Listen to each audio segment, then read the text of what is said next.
Hello, everyone. Ty Kimes here, your Missouri Blue Star Families chapter director. I'm back with Tea with Ty after taking off a couple weeks for the summer. So many fun things planned and so many great things, especially when it comes to Tea with Ty.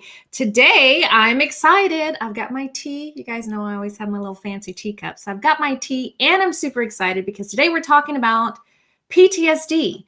5 ways to survive and thrive after PTSD. So I know it is the month of PTSD. We actually just had our National PTSD Awareness Day. So I'm excited to bring on Dr. Burnout. Welcome, Um, welcome.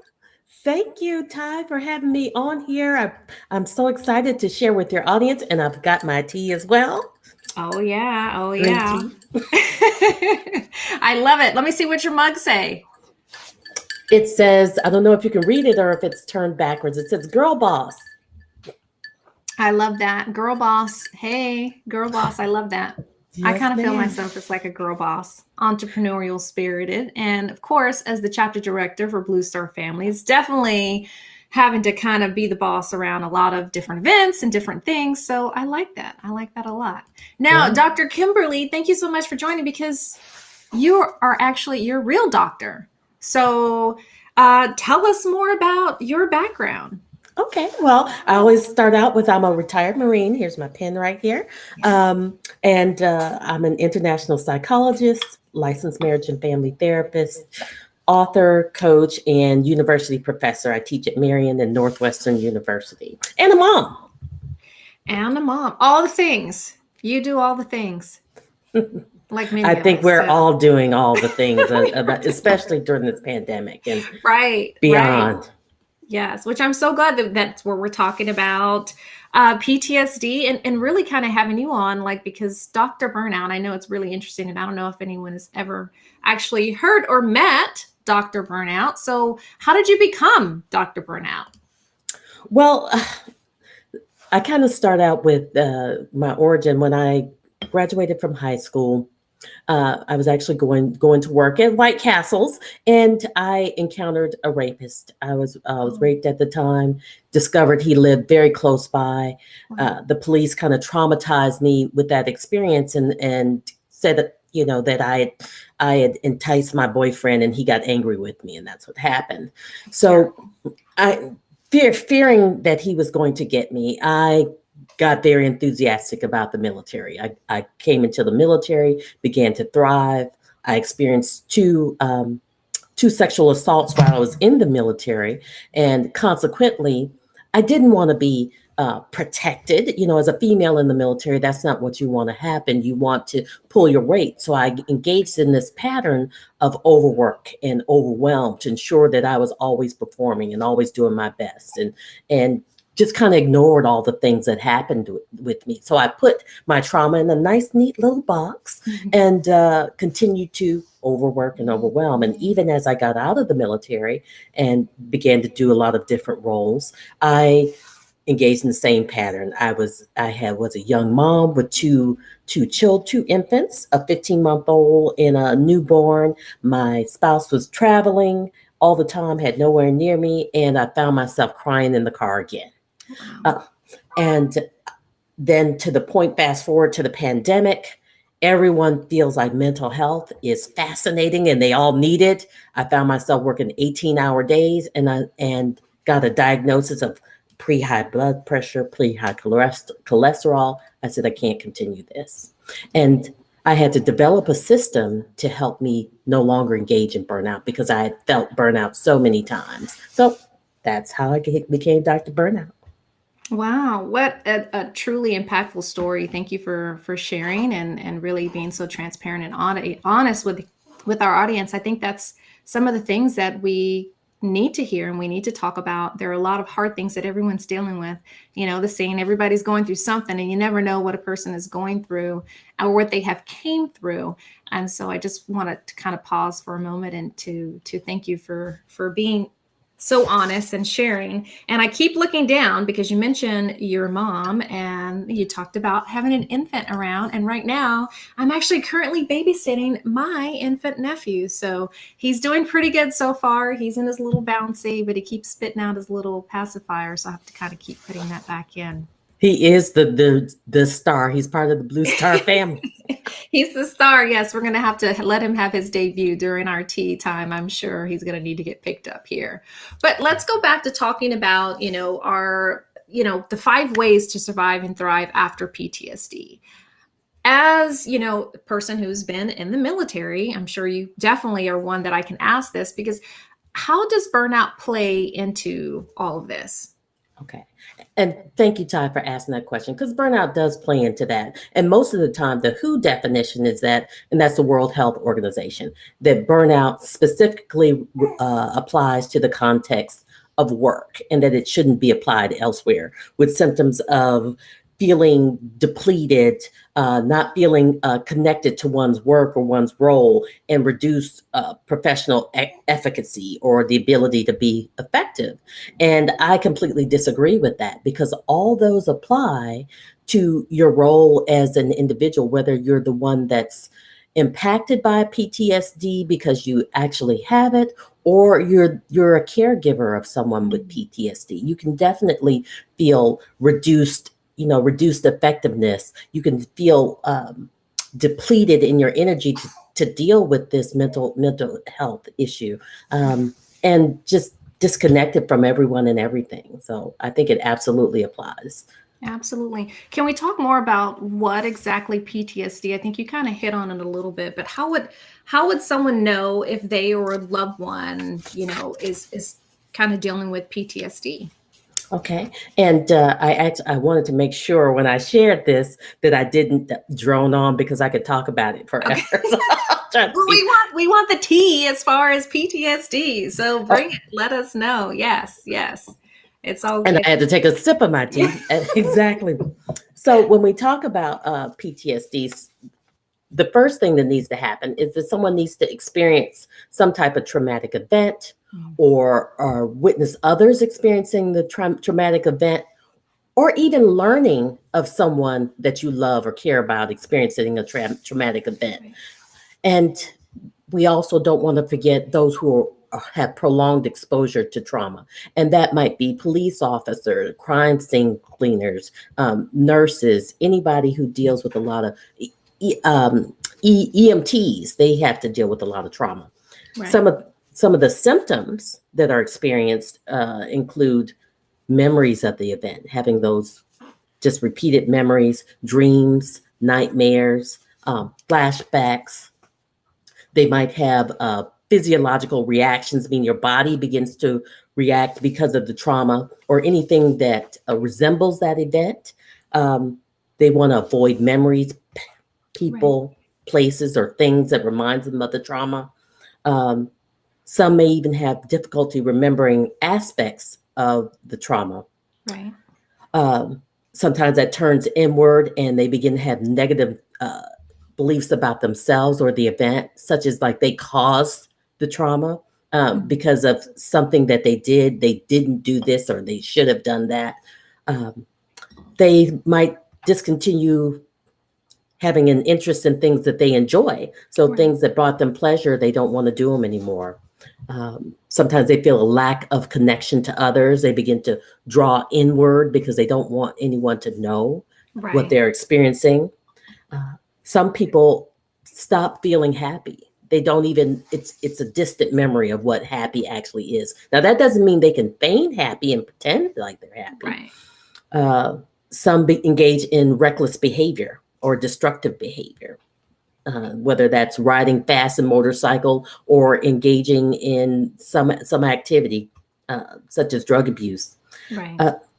There may be an exaggerated startle response. I know after my traumas, I would, somebody would say something that I wasn't expecting, and you could just see that I was not expecting that. I was startled. And it may Yeah. even manifest in problems with sleep or concentration. Right. I'm going to call you Dr. Burnout because I just love that. So I was listening and hearing all the things, and I'm like, yes, definitely relatable for me being, having my own trauma, as well as, being prior service. But I think about my husband and his service. And, that whole caregiving piece is something that, we speak about, but I think there's definitely more to be known. There's more education in that realm. And Right. one of the things that I learned about was secondary PTSD. When my husband was deployed during his first deployment, I mean, I was still active duty, and I mean, I would get phone calls all the time, oh my gosh, I got shot today, but, I'm okay, Wow. and this happened. And, oh my God, you're not going to believe I got stabbed today. Just crazy stuff. And I'll keep it clean with just kind of saying those stories. But, Right. it did affect me. And I did learn through our Blue Star Families Caregivers Empowering Caregivers program that there is such a thing called secondary PTSD. Can Right. you, can you tell us about that? Can you explain what secondary PTSD is? Right, exactly. And we talked about some of those symptoms in PTSD. It's also called compassion fatigue. Mm, And it can truly mimic the same symptoms as PTSD. And it occurs whenever you are either exposed to caring for someone with PTSD, whether that's in a professional capacity or a personal capacity. And it can be very disruptive for you. A lot of common symptoms are sleep disturbance, mm, feeling isolated, feeling anxious, maybe an increase in physical ailments. Um, let's see, what are a few more things? Fatigue, right. isolation, and it's also associated with a sense of helplessness, confusion, and a greater sense. Not sure if I mentioned this, isolation from supporters, because Right. we don't want to share that we're struggling and that our It's spouse hard. is struggling. It is so hard, especially in that realm, which is why I think I'm going to pick up my nephew here so I can stop going in and out of the frame. But I do Yes. think that it's important because, and he keeps spitting out his pacifier. So I think that's time. Hold on, let's see. Let's bring out and introduce the world, to little baby Kai, who's spitting up. Of course, he's spitting Oh, his up. name rhymes with your name.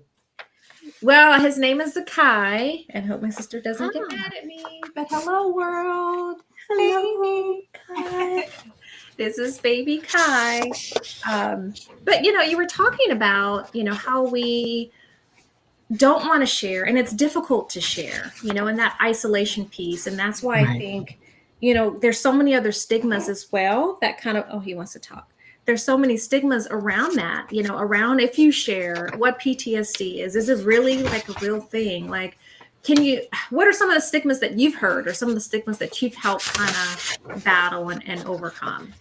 Well, that's a wonderful question, Ty, and I think just in general in our overall cultural milieu of the United States, that there is a stigma around mental health.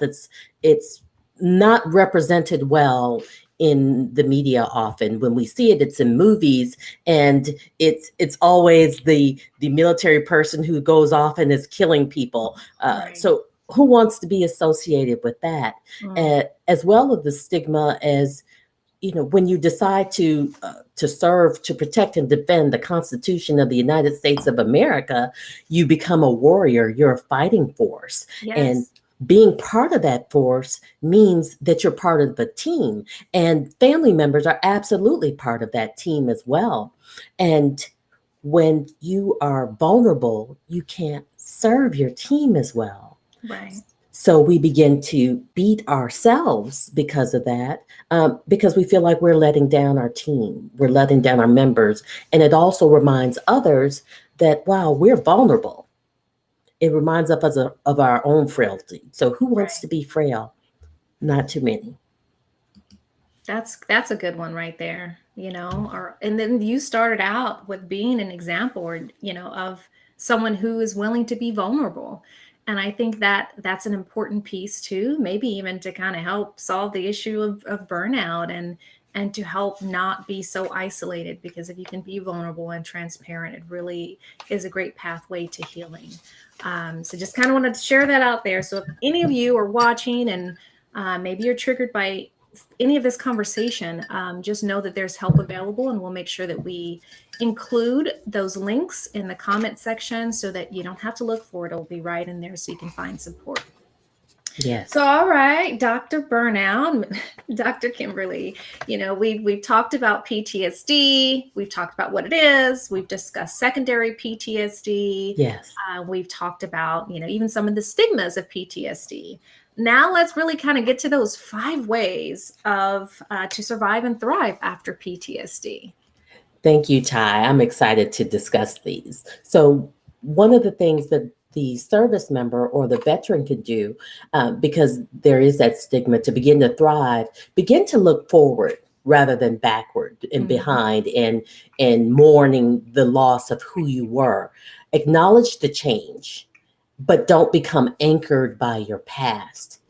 The military and veterans, we know how to adapt and overcome. So Right. tap into that skill for yourself, not just for your job or your role or as a family member. Adapt and overcome. Once you see the possibilities of what you're able to do, focus on that rather than what you used to be able to do. The second thing that a service member or veteran can do is acknowledge that you need a team to help you navigate this issue. The same exact way that you needed a team to become the person that you are, the warrior person or professional. We didn't evolve into our greatness by ourselves. So you tap into a team, get somebody on your team. If you don't have it in your natural environment, seek professionals. One of the things that caregivers can do, because we talked about 5 ways, and anybody who has PTSD, they also have a caregiver in their environment.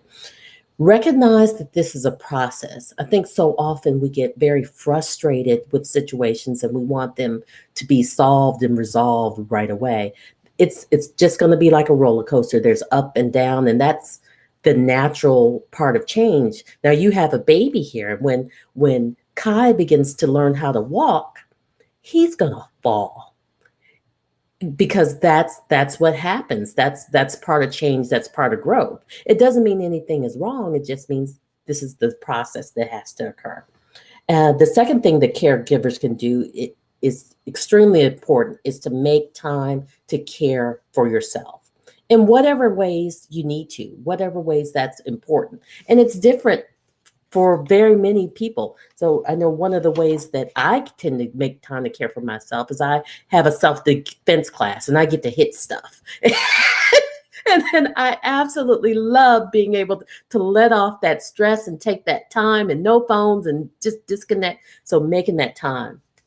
And because I know these are Blue Star families, I really want to share a way that a family could survive and thrive with PTSD and afterward, is discover a way to talk about what's happening. Have a family check in with one another about how we're feeling about the changes. And if you have young children, one of the ways to do that is engaging and play with them, especially crayons and coloring, because they get that little bit of distraction of coloring their pretty picture, which all allows them to be able to verbalize what they're feeling or what they're experiencing. And if they're too young to verbalize, sometimes they may be able to color it. And so you'll have to adapt the conversation to fit the developmental and cognitive level of your child, but be open with it.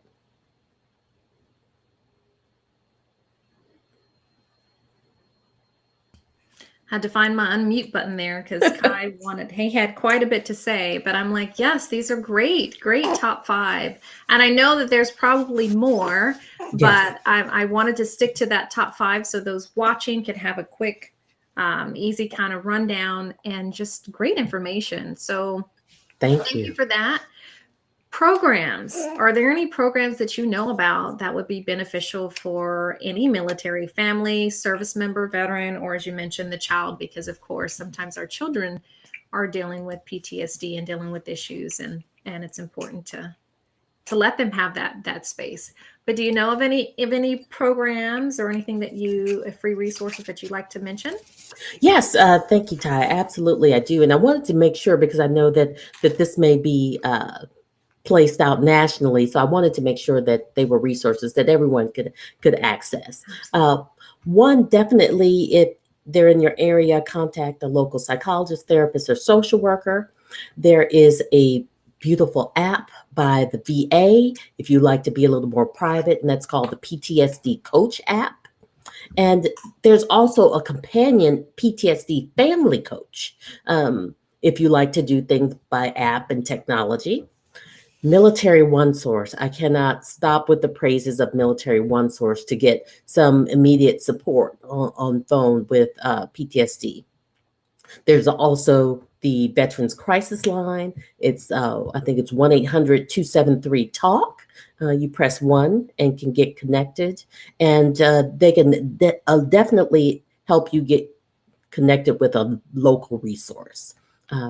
Some of the more creative things that I've really enjoyed discovering is the equestrian programs for veterans, and a lot of the creative arts, and especially sometimes they have a program here where I'm at in Charlotte, which is the U.S. National Whitewater Program, and they like to do a lot of adventure stuff with veterans, former military, and spouses.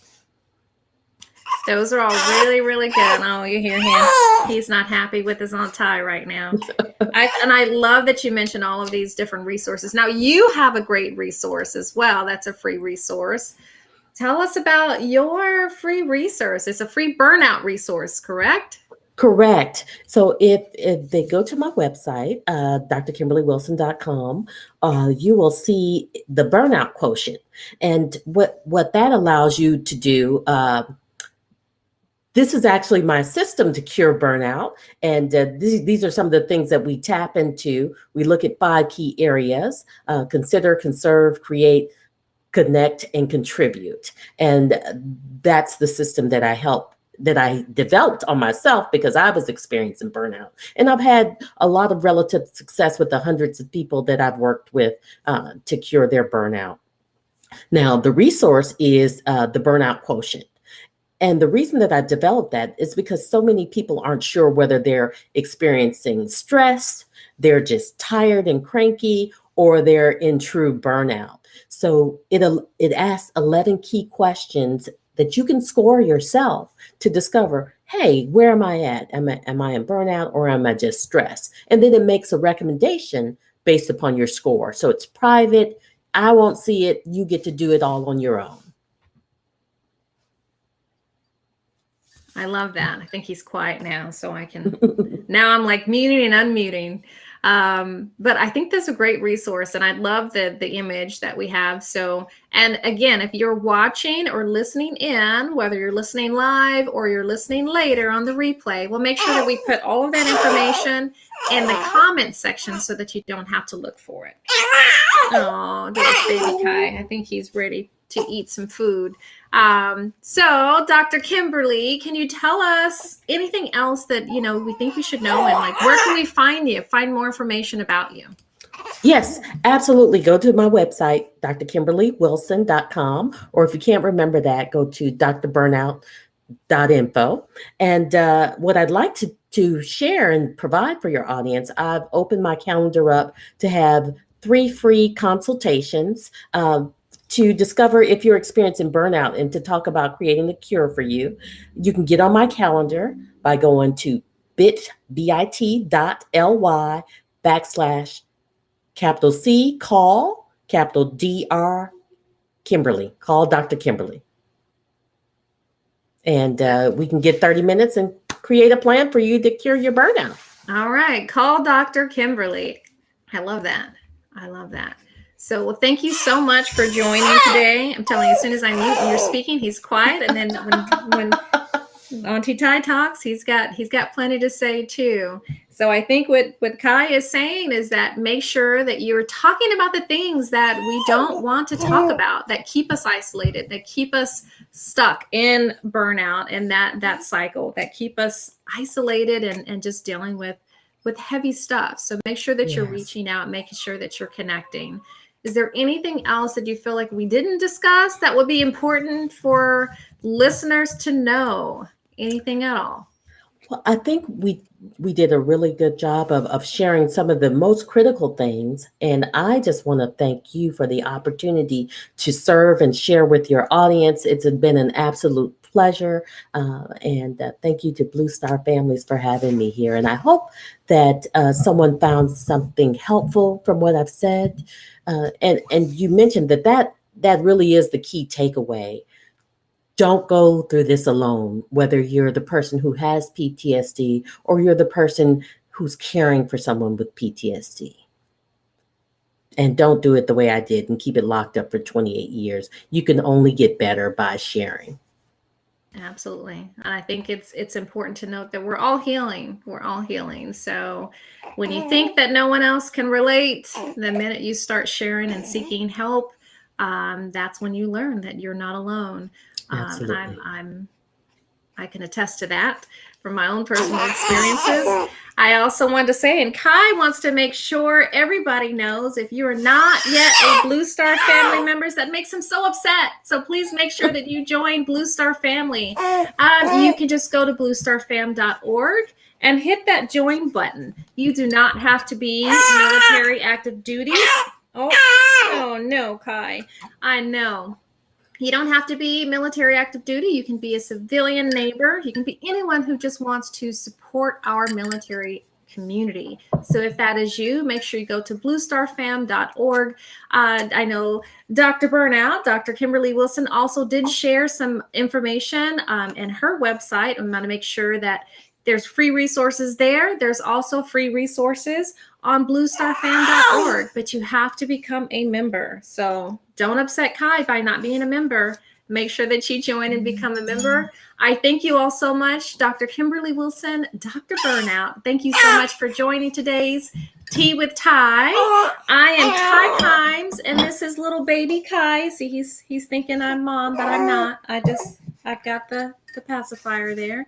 And we are here with Blue Star Families of Missouri, Ty Kimes, tying you to your community. I hope you all stay connected, and we'll talk soon. Bye.